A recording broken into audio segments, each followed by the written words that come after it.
Bonsoir. Parasha Vaishlach.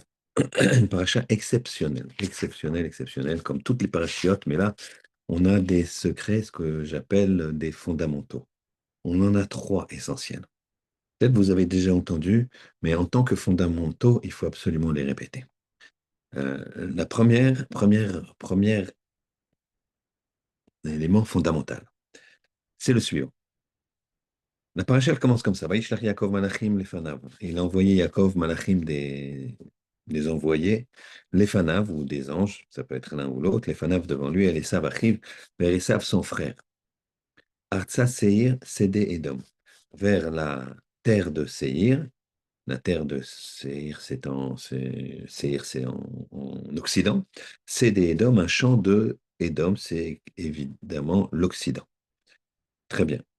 Donc ici, plusieurs questions se posent. Quand on regarde Rashi, il y a le premier Rashi de la paracha, Vaishlach Yaakov Malachim, Malachim Mamash, des vrais anges. Malachim, ça veut dire, ça peut vouloir dire, pardon, des envoyés, des gens que j'envoie. Mais ça veut dire aussi des anges.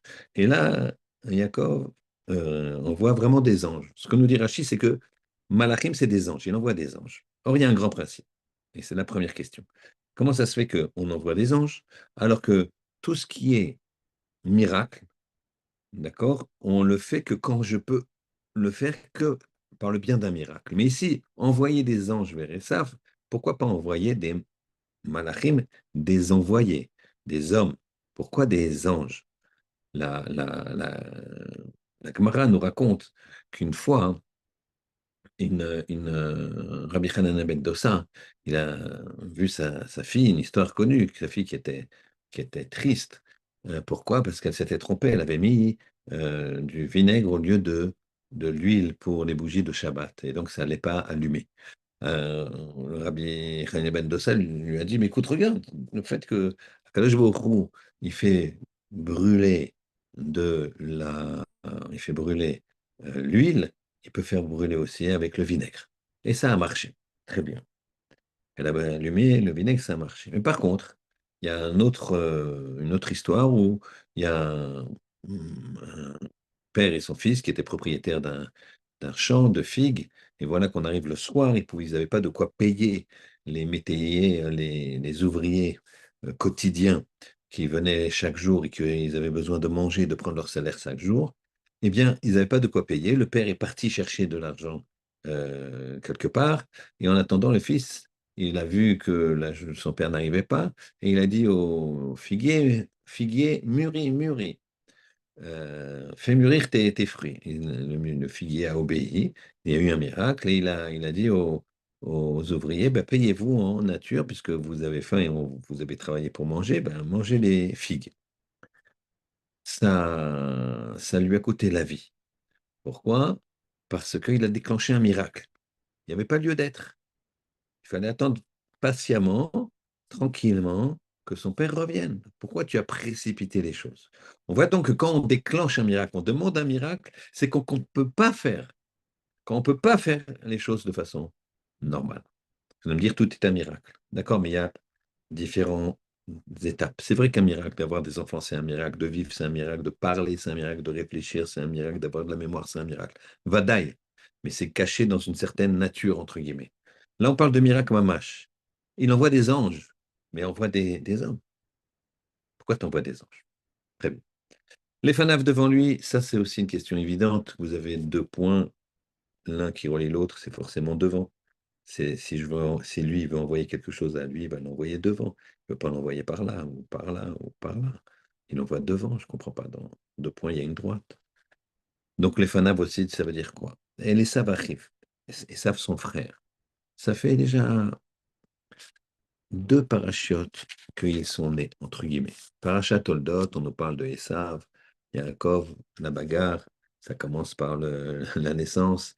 La parachat Toldot, elle finit par la bracha de Yitzhak, l'un à Yaakov, l'autre à Esav, ce qui reste en tout cas, etc., etc. Puis Esav, il déteste, il déteste Yaakov. Maintenant, Yaakov, il tremble d'aller, tremble. Et ce qui est marqué, c'est très étonnant. Et pourquoi il tremble? On va en parler.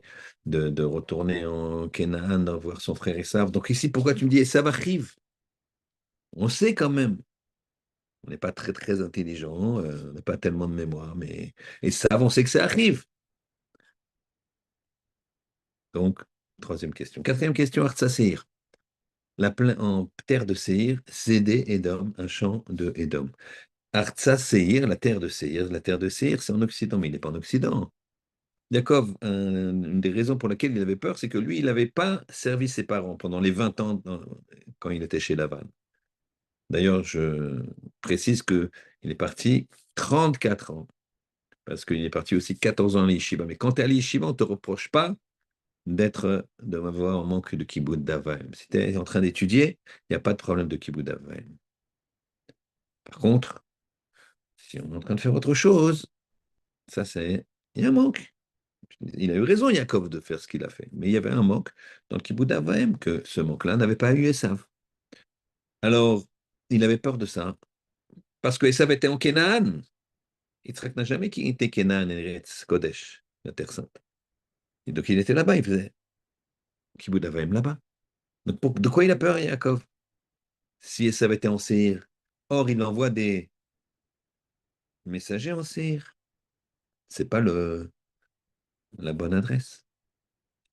C'est des Édom, et je sais que Séhir, c'est un champ de Édom, que c'est un champ de l'Occident. Donc j'ai toutes ces questions. Une autre question qui est encore une question. Les anges y reviennent, ou les envoyés reviennent, et ils lui donnent, nous revenons, et voilà que Esav, il vient avec 400 hommes avec lui. 400. Pourquoi la Gemara nous précise 400? Il suffisait de dire Esav vient avec des hommes, et bon, on sait qu'il est, quand tu viens voir ton frère, tu viens avec un détachement, un bataillon, on a bien compris ce que tu veux faire avec ton frère. Donc, pourquoi on ne précise 400? Dit qu'il vient avec des hommes. On se doute que c'est des hommes armés, on se doute, etc. Pourquoi tu me donnes le chiffre? Vaïra Yaakov Meod, Vayetserlo. Bah. Là, hein, pas ce qu'il dit, Vaïra Yaakov. Il a eu peur, Ira, c'est une crainte. Yaakov. Meod, beaucoup. Vayetserlo, il a une angoisse, mais c'est-à-dire c'est terrifié. On parle de Yaakov Avinu. Yaakov Avinu qui, dans la paracha précédente, il n'avait pas peur de dire à des bergers syriens, irakiens, des gens qui imaginaient, on connaît la barbarie de certains de nos jours, alors imaginez à l'époque, ils leur disent, qu'est-ce que vous faites? C'est pas le temps de se reposer, pourquoi vous ne faites pas boire vos troupeaux? Et il n'a pas eu peur de leur dire ça. Il n'a pas peur de se confronter, il est tout seul. Il pouvait venir et lui dire, mais qu'est-ce que tu nous traites de quoi là? Et d'ailleurs, ils lui ont donné une réponse gentiment. Donc ils ont été impressionnés. C'est vrai qu'il a dit Achaï, mes frères. Quand tu veux faire une remontrance, fais-la avec chaleur. Montre que tu aimes la personne.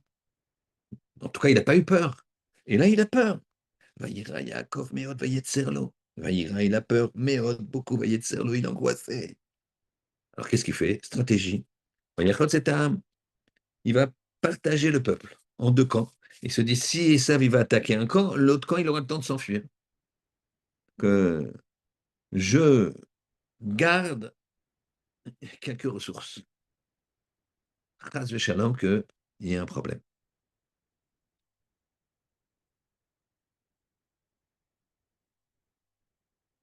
Très bien. Et l'ultime question, c'est que quand il va voir Esav, quand il se trouve devant Esav, on voit que Esav, il a vu tout le monde. Tout le monde était là. Esav était Nav, il a levé les yeux et Esav. Vayaret Anashim, et Yeladim, il a vu les femmes, Yaakov, les enfants. Et il y avait tous les femmes, tous les enfants. Alors où ils sont les deux camps? Il n'y a pas deux camps. Ah, je ne vais pas me dire qu'il a mis un camp d'humains et un camp de matériel. C'est pas Jacob. Il a partagé. Il a partagé Léa d'un côté, c'est sûr, avec ses enfants, Rachel de l'autre avec ses enfants, et puis les servantes, etc. On comprend ça. Mais pas qu'il les... Là, il les a pas partagés. Ils sont tous là. Donc ici, on a une vraie, une vraie question. Alors, la question, on va répondre tout de suite, et on reviendra après au deuxième fondamental.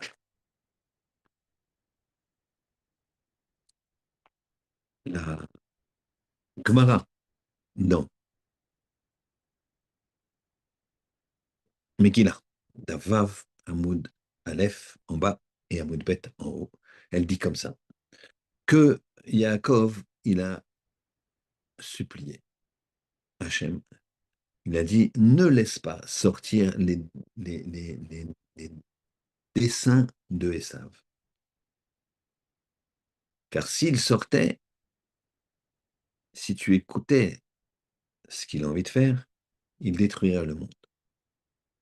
Donc on ne comprend pas très bien ce pasouk qui est déjà une explication d'un verset dans Téhélim. Et la Gemara nous dit, c'est quoi ici si son royaume sortait, le royaume des sables s'il sortait, il détruirait le monde. Il y a marqué Zegermamia. Germamia. Germamia. Le Yavetz au XVIIIe siècle dit, il ne faut pas dire Germamia, il faut dire Germania. Et la Gemara continue. La Gemara, il y a 2000 ans. Elle dit, Germamia, c'est un endroit, c'est un pays en Édom, en Occident, qui dispose de 300 couronnes. 300 couronnes, 300 duchés. La réunification de la Prusse, qui est devenue Germania, a été faite par quelqu'un qui s'appelle Bismarck en 1870, et il y avait 300 duchés, ils en ont fait un grand État. Donc là, on commence à comprendre ce chidouche extraordinaire.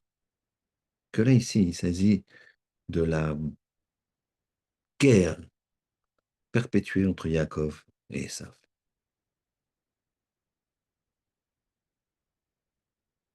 Il y a une guerre ici dans la Vaishlach de Yaakov et de Esav, les enfants de Yitzhak, et il y a une guerre sous-entendue de celle des Juifs et que veulent persécuter les nations, ce qu'on appelle Esav. Et donc maintenant on comprend. Vaishlach Yaakov, Malachim, il a envoyé des anges dans le temps. Les Fanav, c'est dans le temps. C'est pour ça qu'on dit les Fanav. C'est pas que je mets deux droites là entre Yaakov et Esav de l'époque. C'est entre Yaakov et Esav dans le temps. Donc c'est les Fanav, Yaakov, il a envoyé pour les générations d'après. Et Esav arrive. Alors il dit Esav, c'est son frère. Esav, c'est son frère. Et les frères ennemis, ça vient de là. Et on dit attention, ce qui arrive, c'est parce que c'est Esav. Arrive. Artsa Seir. On comprend maintenant que c'est dans la ville de Seir. Cédé Édom, le champ de Édom, le champ de bataille. Champ de bataille, on dit, en Occident. Pologne, Russie, Allemagne. Tous ces endroits où les Juifs ont été déportés et massacrés. Cédé Édom, le champ de bataille, la guerre de Édom. C'est une guerre d'Édom. C'est pas une guerre de Juifs. Donc on répond aux questions. Extraordinaire ce saut dans le temps. Ce que nous dit la Gemara dans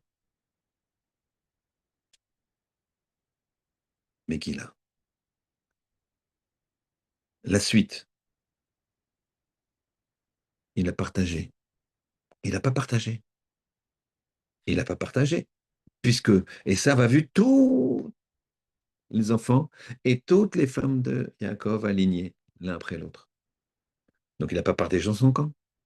Là aussi, C'est les rabbinim à l'époque qui disaient qu'il fallait prévoir de s'enfuir ou en Terre Sainte ou aux États-Unis, que là, on serait protégé. Mais il ne fallait pas rester. Mais ils n'ont pas eu le temps de mettre ça en place. Les taux s'est resserré très très vite. Donc c'était ça les deux camps. C'est pas Yaakov qui partage son camp en deux camps. C'était le projet autant de les persécutions qui commençaient par les nazis, mais qui ont été très vite mises en place avec des frontières fermées. Et enfin, on a le meilleur de Yaakov quand il a dit le- qu'on lui a ramené que finalement, il venait avec 400 hommes. 400. Alors vous savez, deux choses. Le chiffre 400, c'est un chiffre qui est relativement négatif. 400, d'ailleurs, on dit les 400 coups. Il y a d'autres principes avec dans la Gemara où on voit que 400, c'est quelque chose de négatif. Ephron, cet escroc, on va dire, puisqu'il dit à Abraham, je te donne mon champ, qu'est-ce que c'est? Je te donne mon champ, prends-le gratuit, prends-le gratuit. En fait, il voulait le prendre, et Abraham, il ne se laisse pas faire, il dit, non, non, je ne le prends pas gratuit. Ephron n'avait aucune intention de le donner gratuit, aucune. Mais vous savez, dans les affaires, quand quelqu'un dit, on s'arrangera, et puis ensuite, il y a quoi? Ensuite, il lui dit, bah, il lui envoie une, euh, une note bien salée. Il dit, mais c'est quoi ça? C'est trois fois le prix. Mais je te dis, on s'arrangera. Tu vas être obligé de t'arranger parce que sinon, je ne donne pas le reste de la marchandise et tout ce que tu as reçu déjà, tu peux le mettre à la poubelle. Donc, il faut toujours être clair. Donc, Abraham, il dit, non, non, non, non, je paye, je paye.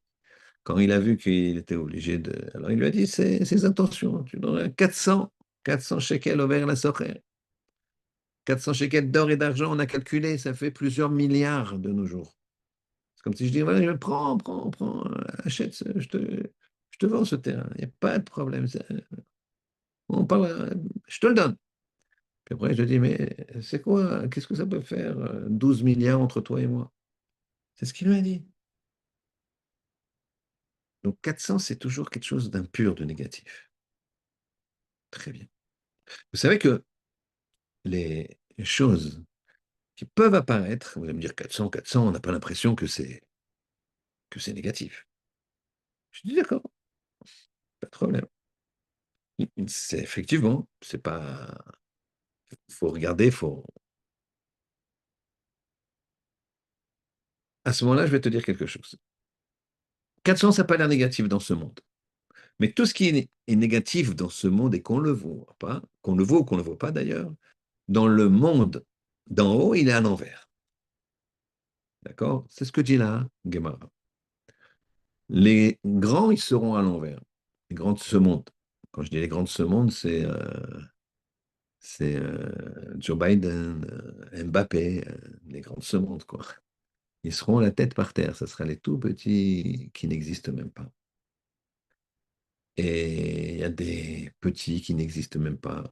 Cette personne qui vient, Mincha, Arvit, tous les soirs, qui a un petit job, voilà, qui donne sa tzedaka, son maaser, qui fait ses télim. C'est un tzaddik qui sera très haut. Et donc on dit comme ça s'inverse.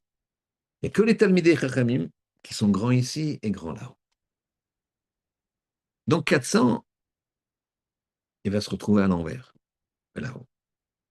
400, c'est un tav. 400, c'est le tav. Chaque lettre, elle a une valeur numérique. Aleph, c'est 1, Bet, c'est 2, Gimel, c'est 3, etc. Tav. Et là-haut, il va se retrouver à l'envers et ça va donner ça. Voilà. Et là, on comprend. on comprend la frayeur de Yaakov. Il voit les 400, mais lui, ce qu'il voit, il ne voit pas les 400. Il voit les 400 avec leur projection là-haut. Et donc, c'est de ça qu'il a peur. Et il dit à Hachem, les laisse pas sortir parce que sinon ils vont détruire le monde. Kadosh Baruch Hu a écouté, partiellement, il semblerait, sa prière, mais Rabotai, il faut savoir que la tfila, ça marche, puisque finalement, ils ont perdu. Alors, nous aussi, on a payé. Et on est dans des moments difficiles. Mais la tfila, ça marche. Il y a une, une histoire que je ne pense pas qu'il soit connu, qui m'a été racontée par un rave de la yeshiva d'un Bachour, qui a été visité son ami Bachour, élève de yeshiva, à l'hôpital. Là, il y a 15 jours. Et voilà que, à côté, un jeune homme, presque le même âge, blessé, soldat blessé. Les deux lits sont l'un à côté de l'autre. Et le Bachour, il vient visiter son copain Bachour, qui est malade, qui, est, qui se rétablit, quoi, mais qui est... Et le soldat, il vient, il y a un de ses copains, à lui, qui vient le voir. Et le copain du soldat, qui n'est pas forcément religieux, il lui dit, écoutez, c'est une histoire exceptionnelle.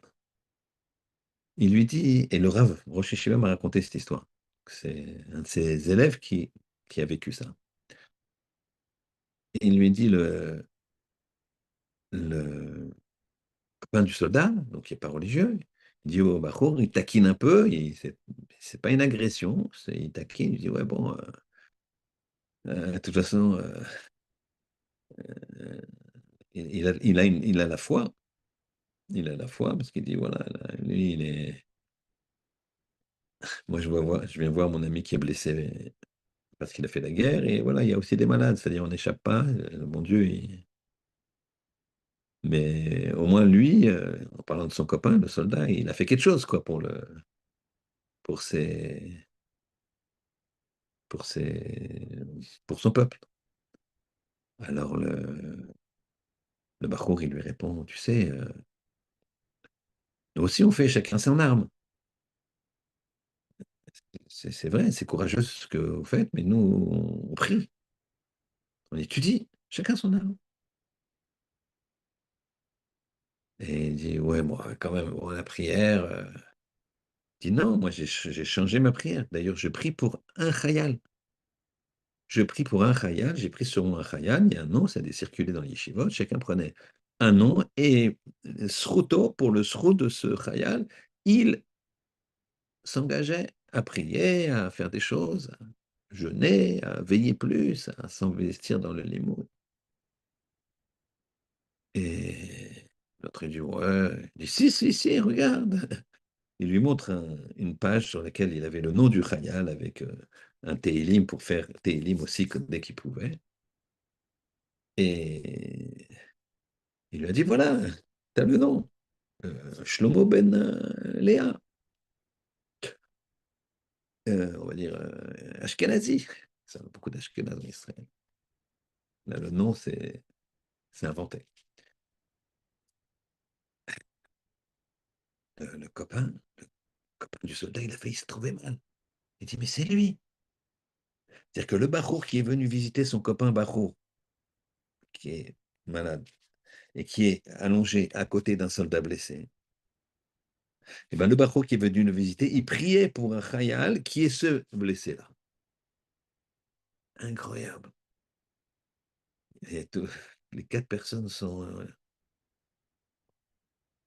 Alors, celui qui n'est pas religieux, qui est venu visiter son copain soldat, il dit au Bachour, quand tout le monde s'est remis un peu d'émotion, quel hasard incroyable, il lui dit, bah, tu vois, ça n'a pas marché, hein. Alors l'autre, il lui dit, bah, Je ne sais pas. Peut-être ça aurait pu être plus grave. Peut-être, je peux pas te dire. Je peux pas te dire. Et à ce moment-là, le soldat blessé dit, c'est très possible que ça a marché. Il dit à son copain, parce que plusieurs fois, des balles ont sifflé autour de ma tête, mais j'ai senti vraiment frôler à quelques centimètres. Jusqu'à ce que ce fameux jour-là, à 16h30, ce mardi-là à 16h30, j'ai pris cette balle dans l'épaule et me voici ici. Et là, le Bachour qui est venu visiter son copain, le Bachour, il a, il devient pâle, il a presque un malaise, presque un malaise. Il dit que mardi 16h30, il y a 15 jours. Oui, oui, c'est ça, je me rappelle, parce que j'étais en train de regarder ma montre. On nous a dit qu'il fallait se replier à 17h. Je regarde ma montre au moment où j'ai reçu la balle. Et c'était un mardi, puisque. Ouais, et l'autre, il se sent pas bien. On lui donne du sucre. Il est dans un hôpital, donc il est vite remis sur pied. Et il se met à pleurer. Il se met à pleurer. Il dit, tu dois m'excuser. Tu dois m'excuser, je t'en supplie, excuse-moi. Je lui dis, pourquoi? Qu'est-ce que tu as fait? Il dit, parce qu'une des choses que j'ai prises sur moi pour te protéger, c'était de venir au CEDER, c'est-à-dire à la yeshiva, de retourner à la yeshiva. Il y a une pause à la yeshiva en général de 2 heures, 3 heures des fois, plutôt 2 heures. Je pense qu'ils étudient souvent jusqu'à 1 heure, 1 heure et quart. Après, il y a Mincha, donc ça finit vers 2 heures et ils reprennent à 4h30. Et moi, j'ai pris sur moi de venir une demi-heure plus tôt tous les jours pour toi. Et ce mardi-là, je ne suis pas venu plus tôt. Je suis venu à 4h30, je ne suis pas venu à 4 heures. Histoire incroyable. Ce jour-là, il n'est pas venu plus tôt pour protéger son frère qui était de l'autre côté, qui était à Gaza, pendant que lui, il est à Bnei en train d'étudier. Alors, à 4h30, la protection, elle a manqué. Il n'était pas encore arrivé. Au CEDER, il n'était pas arrivé à 4 heures comme depuis le début de la guerre. Et il a pris une balle. Histoire incroyable. Le Rav, il s'appelle Rav Zekbach. Je peux vous donner son téléphone si vous voulez. Et il vous racontera cette histoire avec le nom de chaque personne. Rotan Yesav, Ishmaël, c'est des pions de Ribono Shel Olam. Nous, on doit s'investir. Et quand on s'investit pour l'autre, alors c'est un investissement extraordinaire. C'est beaucoup plus dur d'étudier, de prier, de jeûner quand c'est pour l'autre que quand c'est pour toi. Quand c'est pour toi, tu veux quelque chose, tu sais que c'est bien, mais quand tu te dis, Hachem, le mérite, il va à l'autre. Moi, je fais mon truc habituel. C'est- ça va chez lui. Ça va pas chez moi. Ça va chez lui. Compliqué. Il faut avoir un niveau. On pense tous que on récupère que les mitzvot, ça nous fait du bien. Eh bien, le don de soi, c'est de donner à l'autre sans chercher à en tirer bénéfice. Yaakov, il n'a pas eu peur pour lui. Il a eu peur pour les générations d'après. Hachem lui a dit, Al-Tiraï, Avdi Yaakov, n'aie pas peur, je suis avec toi. Yaakov, il a peur pour les générations futures. Il s'inquiète pour les générations futures. Il ne s'inquiète pas pour lui. Pour ça que cette fille-là, elle marche. Que je il a fait en sorte que finalement, on a gagné le clan Israël, il gagne toujours. Parce que Akadosh Baruch Hu, sa représentation sur terre, c'est le clan d'Israël. Donc Hachem, il gagne toujours. Parfois, on a des souffrances, mais on gagne toujours la guerre. Toujours. Je vous promets, je vous l'assure. L'histoire nous l'a montré, on est toujours là. Chidouche extraordinaire. Un autre chidouche qui est lié. Cette histoire, volontairement, je l'ai mise pour faire un lien. Qu'est-ce qu'il fait?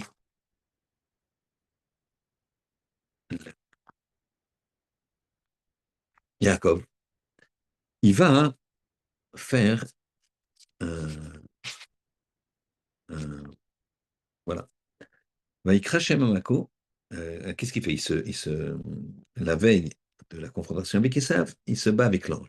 Et finalement, il va gagner. Et qu'est-ce qu'il va faire, Yaakov? Il va appeler l'endroit Péniel. Péniel, la face d'Hachem. L'endroit où il a combattu avec l'ange, il l'appelle Péniel. Qui raïti Elohim panim el panim. J'ai vu Hachem panim el panim, vatinatsen nafshi, et j'ai sauvé ma vie. D'accord? Très bien. Et après, il va voir Esav.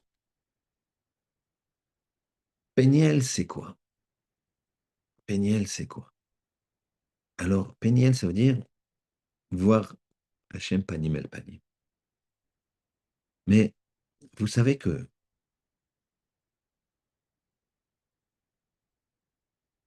Akadosh Baruch Hu, parfois, il se met en colère. Il se met en colère. Il se rappelle la faute du veau d'or et ça le met en colère. Alors, cette colère-là, je ne pourrais pas vous l'expliquer, en tout cas pas dans un shiur. Il faudrait un shiur complet, assez long, sans jeu de mots. Et ce n'est pas le sujet ici. Mais Akadosh Baruch Hu se met en colère, parfois. Et pour calmer cette colère, alors, il se rappelle de Rachem, de sa miséricorde. Il rappelle sa miséricorde et lui dit, viens calmer ma colère. Ça qu'on dit qu'Akadosh Baruch Hu, qu'est-ce qu'il a fait? Yirbeshur Rachmecha et Kasra. Que ta Rachamano, ta bonté, elle couvre ta colère. C'est Gemara dans Brachot. Rabbi Shmuel Ben Elishe Kohen Gadol. Le jour de Kippour, l'ifnaïm et l'ifnim, il y a des kettorettes partout. Tout d'un coup, il voit Hachem, entre guillemets, euh, une image, entre guillemets, de la Shrina, après des centaines, des milliers, des milliards, je ne sais pas, de filtres par rapport à Hachem. Donc, il voit une certaine forme. Il dit, j'ai vu Akatriken, j'ai vu Hachem, Akatriken Keter, avec sa notion de couronne. Et il m'a dit, Ishmael béni, Ishmael mon fils, Bacheni, bénis-moi, bénis-moi. Ishmael, qu'est-ce que- Heureusement, Hachem, il sait que Hachem, il prie. Hachem prie. Qu'est-ce qu'il prie? Yiratsan milefanecha, que ce soit ma volonté de devant moi, chez Yirbeshu rachmecha, et kasra, que ma rachamim, et je monte ma main droite exprès, Yirbeshu et kasra recouvre ma colère. D'accord? Et kassi, pardon.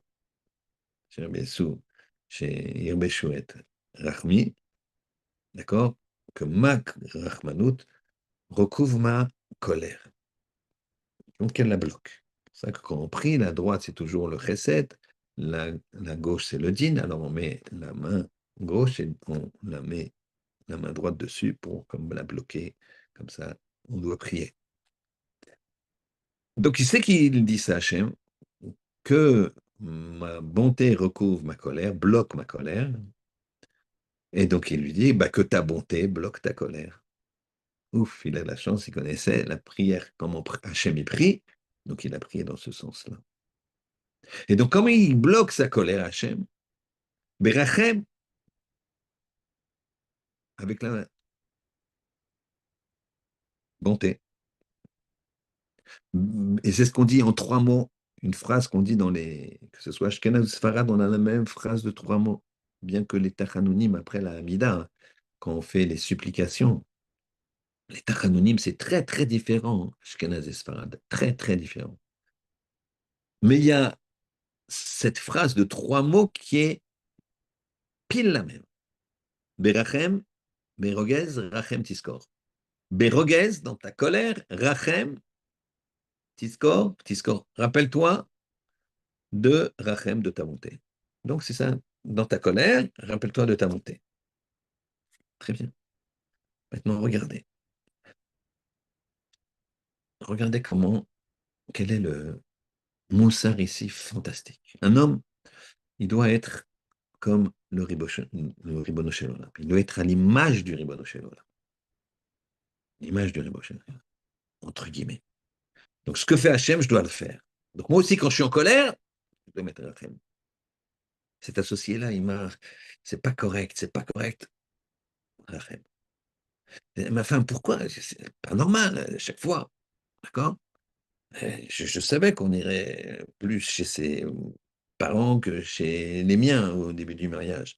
Mais ça fait 13 fois de suite, ça fait un peu beaucoup, sur une fois. Et encore, c'était parce que c'était l'anniversaire de ma mère. Mais sinon, elle m'a dit, bon, d'accord, je te fais plaisir. Ah, faut pas exagérer.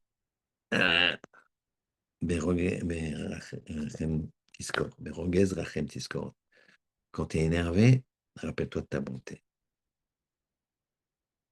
À tout moment, rappelle-toi, mets de la bonté dans ton énervement. Maintenant, on va regarder. C'est quoi Rachem? Sachez que Rachem, c'est comme Rechem. Rechem, c'est la matrice. Rechem, c'est la matrice. Rechem, c'est Gematria 248. 248, c'est quoi? 248 mitzvot positives. On y va, on y va. Tu veux bien faire les mitzvot positives, tu vas avoir de la Rachmanout. Pourquoi tous les Gdolim, ils ont une Rachmanout exceptionnelle? Exceptionnelle. Ils ont un cœur inimaginable. Les Gdolim, ce que je vois, qui différencie ce qui se voit, c'est que un gadol, c'est un Talmid Chacham. Il y a beaucoup de Talmidei Chachamim, des grands Talmidei Chachamim, ils connaissent toute la Torah par cœur. Le gadol, il a le chesed, un énorme chesed, énorme, énorme, énorme, énorme,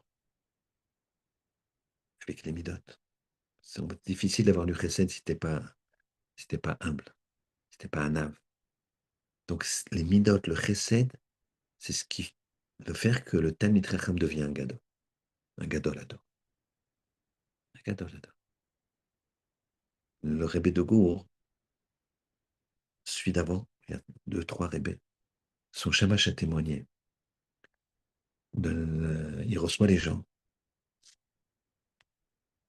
Et il y en a qui lui dit, voilà, ma femme elle est très malade, lo anenu chas v'shalom, qu'Hachem lui donne la réfoua shelema à tous les cholam au Israël, et ça va pas du tout. Il le réveille, il a les larmes aux yeux, il est pas bien, il partage la douleur, il donne des brachot, il donne des conseils, et la personne s'en va. Mais le suivant, c'est réveille. J'ai eu un garçon au bout de 10 ans de mariage, un premier enfant. Eh ben, merci pour vos brachot. C'est Hachem qui fait rien. Je fais rien. C'est Hachem qui fait tout. C'est Hachem qui fait tout. Moi, j'ai rien fait. Pourquoi tu me remercies? Non, mais Rébé, mais on vient, on danse, on est content. Et le Rébé de danser. Il est passé de l'un à l'autre. Et arrive après, quelqu'un lui dit, Rébé, je voulais pas vous importunez, mais voilà, finalement, mon père est niftar. Je sais que vous l'aimiez beaucoup. Il aurait pu il m'a pleuré, pauvre Diana, mais il pleure. Le suivant, il dirait, mais 35 ans, et ça y est, je suis Radan. Oh, le réveil, il danse et il chante. Alors, moi, le shamash, avant d'être habitué à ce comportement, il a demandé au Rebbe, mais qu'est-ce que... Si chaque juif, il est important pour moi. Chaque juif est important. Pourquoi veux-tu que la peine de l'un va casser la joie de l'autre, ou que la joie de l'un va être problématique par rapport à la peine de l'autre. Quand quelqu'un a de la peine, j'ai de la peine. Mais quand l'autre y vient avec sa joie, je vais passer sur la joie de la personne qui est avec moi. Si je lui dis, ouais, mais tu sais, et lui, il est plein de joie, plein de force. 15 ans, il est heureux. Si je reconnecte avec le deuil d'avant, alors je le casse. Pareil, quand il vient avec son deuil, si je reconnecte avec la joie d'avant, bon, c'est la vie, tu sais, tout le monde meurt. Bon, ton père, il avait quand même, quel âge il avait? 79. Ah bah, pas mal. De nos jours, chez jeunes, jusqu'à 120 ans, chaque juif, bonne santé mentale et physique. Mais alors je le blesse? Non. Chaque juif a droit à un comportement particulier pour lui, pas pour moi. Moi, quand je danse avec lui, j'ai pas oublié la peine de l'autre. Mais lui, je le dois lui donner un visage de joie. Quand je pleure avec lui, je n'oublie pas la joie de l'autre. Et vice-versa. Ça, c'est la miséricorde, la bonté. Donc, Rachem, c'est aussi les 248 membres qui nous feront avancer. La bonté, le fait de se mettre à la place de l'autre et d'avancer, ça nous permet d'avancer. Alors, écoutez bien. Berogez Rachem Tiskor. Vous pouvez vérifier. Je vais vous l'écrire. Je l'ai déjà écrit, mais c'était Berogez. Berogez, c'est une guématria, où c'est que c'est 216. Si je mets mon cœur, qui vaut 32, je mets mon cœur, j'ai une colère. J'ai une colère contre lui. Pourquoi il m'a fait ça? Pourquoi il m'a pris cette affaire? Pourquoi ma femme, elle comprend pas que j'ai besoin de ça? Pourquoi ceci? Pourquoi cela? Si je mets mon cœur, j'obtiens Rachem. Voilà, 248 égale Rachem. Donc la colère, 216, plus le lève, 32, le cœur, égale Rachem. Donc, Berogez, Rachem, Tiskor. Souviens-toi dans ta colère de ta bonté. Souviens-toi, dans ta colère, souviens-toi de ta bonté. Ça fait 248, un Rachem. Extraordinaire. Maintenant, c'est pas suffisant. Il ne faut pas mettre seulement le cœur, il faut mettre l'œil. Il faut t'habituer à Aïn. L'œil. Aïn. L'œil. Le bon œil. Vous savez, il y a deux yeux. Il y a l'œil droit, l'œil gauche. L'œil droit, il est censé être chesed, l'œil gauche, il est din. Alors, c'est pas forcément exactement, mais c'est comme ça qu'on voit, puisque c'est quand même une halakha d'attraper les choses par la main droite. Quelqu'un qui monte sur le siège de Sandakut, il doit mettre le pied droit. Celui qui monte sur sa choupa, il doit mettre le pied droit d'abord, etc., etc. Donc la droite, c'est toujours chesed. Donc l'œil, tu mets l'œil de chesed dans ta rachem, dans le moteur, dans la rachmanou, et tu obtiens quoi? 378. 378, c'est Béchalom. C'est Béchalom. C'était la paix. Béchalom. 378, c'est Béchalom. La paix. Tu seras dans la paix.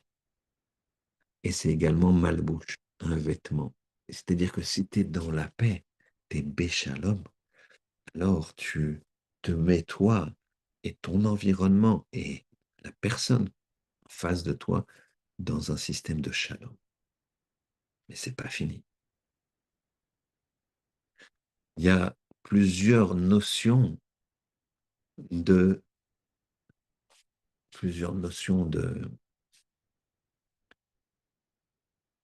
de présence divine. Péniel, on a vu ici, Jacob, il a dit Péniel, panim el panim, Péniel, la face d'Hachem. Péné, c'est les faces. C'est au pluriel. C'est quoi les faces d'Hachem? C'est parce que, sache, dans chaque personne, il y a une étincelle divine. Chaque personne a une étincelle divine. Et si tu arrives à voir cette étincelle divine, alors les rapports humains vont être très, très différents. Il n'y aura plus de soucis. Tu n'auras pas de, voilà, celui-là, je le comme ça, celui-là, ça, rien. Tu seras heureux. Pourquoi? Parce que les gens, ils ne sont pas heureux. Pourquoi? Parce qu'ils voient l'autre. Pourquoi il a ça, lui? D'accord? Et pourquoi il a ça? Et etc., etc. Non, si tu vois que l'étincelle divine qui est en lui, ben, tu es content. Bravo, qu'est-ce qu'il arrive? Waouh, je suis content qu'il a ça. Ah, je vais danser avec lui, je vais être content avec lui. Magnifique. Pourquoi? Parce que j'ai mis dans ma colère le lève, le cœur. Je veux ressentir les choses du bon côté. Rachem. Et sur Rachem, je mets l'œil. L'œil de bonté, c'est-à-dire au carré. La façon de penser avec mon cœur et de voir les informations. Tout ça, c'est lié. Quand je mets l'œil aussi à Aïn, 130. J'obtiens 378. Shalom, Béchalom. Malbouche, j'habite tout mon univers de Shalom, Malbouche, Shalom. Je l'habille. Malbouche, c'est un habit, je l'habille de paix. Mais c'est aussi quoi? Or Péniel. La lumière de Péniel. La lumière or, donc or c'est ici, c'est écrit un petit peu en petit. Voilà, je vais le faire ici. Or, Péniel. Et ça fait également 370. On va calculer. Or Péniel également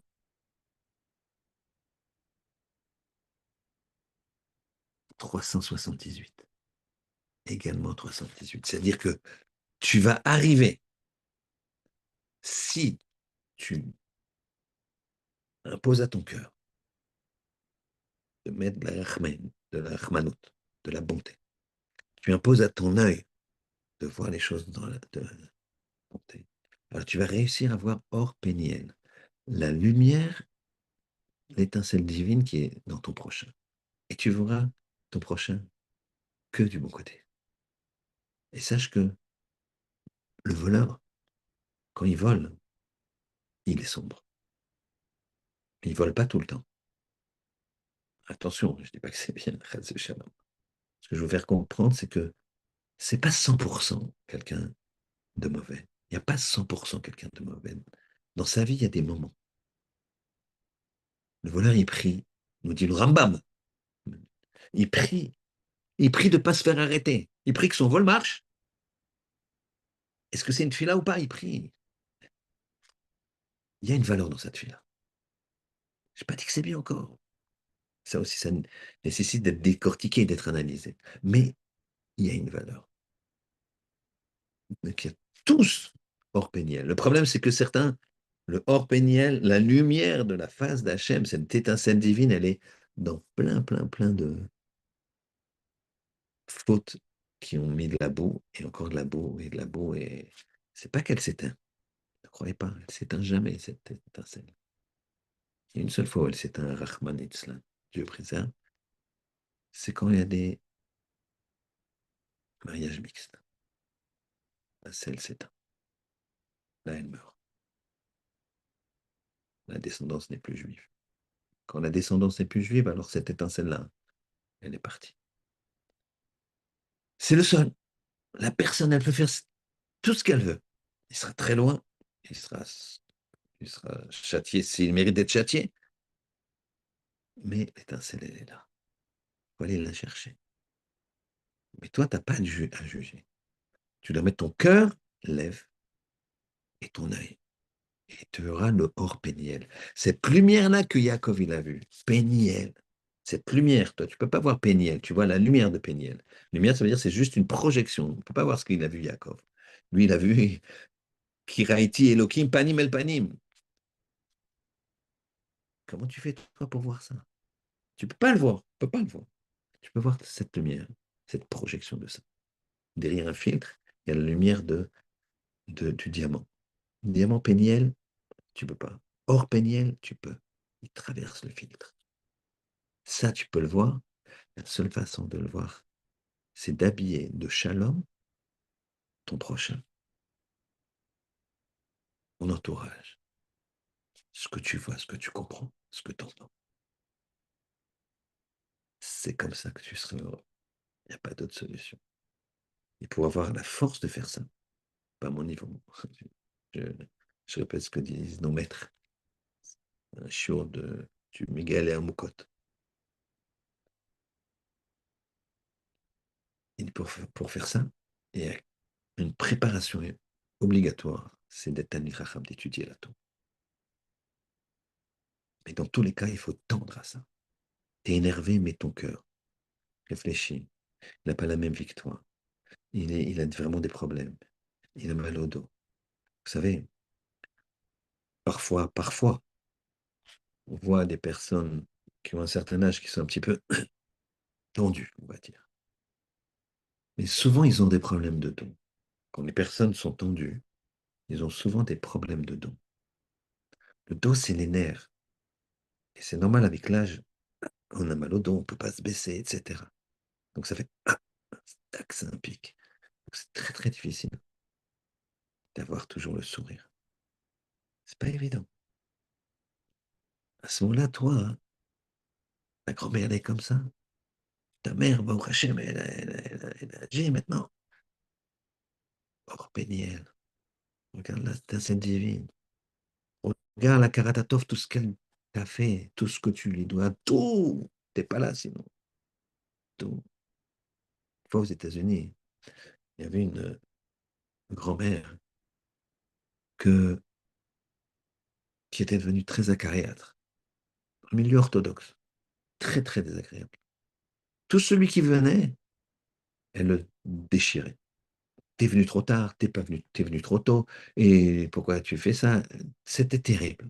Tout le temps agressif. Avec tout le monde, avec la femme de compagnie qui elle était avec elle, qui disait, écoutez, moi, je peux pas. On est obligé de changer de femme de compagnie à chaque fois, de femme d'aide de ménage aussi à chaque fois, qui supportait pas que des critiques, que c'est incroyable. Une une petite fille, de toutes ces petites filles, continue à aller la voir. Mais comment tu fais? C'est ma grand-mère. Si elle n'était pas là, je n'aurais pas mon père. Et si j'ai pas mon père, je ne serais pas là. Donc, je la respecte et c'est dur, mais je me travaille. Or, Péniel, il y a une lumière éteinte chez elle. Et donc, je, je, je suis obligé de... je me travaille. Et je suis obligé de venir. Et je viens. Pour, elle vient, elle vient, elle frappe à la porte. Et là, il y a un problème. Ça ne répond pas. La porte est ouverte.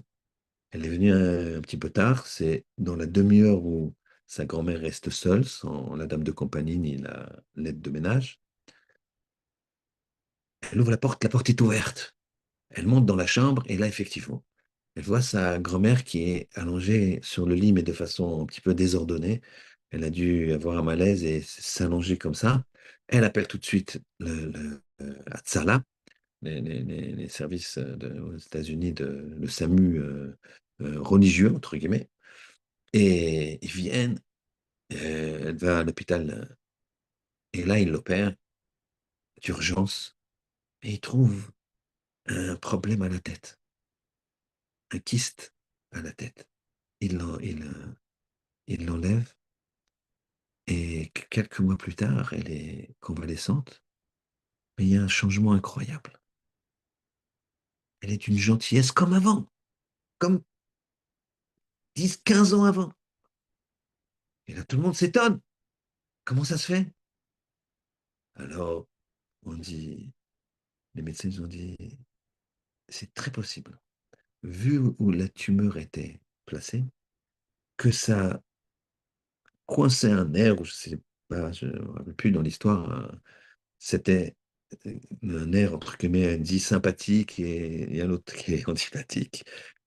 C'est un peu ça, je pense, quand on prend la chimie des médicaments ou les antidépresseurs, ça agit sur des canaux, des systèmes. Et donc, ça augmentait son agressivité. Voilà comment regarder, mettre le lèvre, le cœur, comme elle a fait cette jeune fille. Elle a sauvé la vie de sa grand-mère. Elle a mis le lèvre, le cœur et l'œil. Dans sa colère, bon, ça va, elle est désagréable, ma grand-mère. J'y vais plus, ça y est, tant pis, je sais pas, mon cher Abénaud. Non, non, non, tu y vas. Tu mets ton cœur dans ta colère. Tu obtiens 248 en avance. Tu mets l'œil, 378, le shalom. Tu enveloppes tu mets un autre manteau. Et ensuite, tu as quoi? Tu as Orpeniel. Et cette lumière que tu vois chez les autres, dans le visage de l'autre, eh bien, il resplendira sur ton visage. C'est ce qu'on appelle le rout shel chesed. Mais ça, c'est une autre histoire. Qu'Hachem y fasse, qu'à l'exemple de nos pères, Frère Yitzhak Yaakov, comment ils ont montré leur midote, qu'on puisse se rapprocher à 0,01%, je parle, pour moi, et hâter la Géoula, que je me il accorde la délivrance à tous les juifs prisonniers, la protection à tous les juifs au combat partout dans le monde, qu'on puisse faire tous une tchouva et nous rapprocher d'Hachem chaque jour, plus et plus. Shabbat Shalom.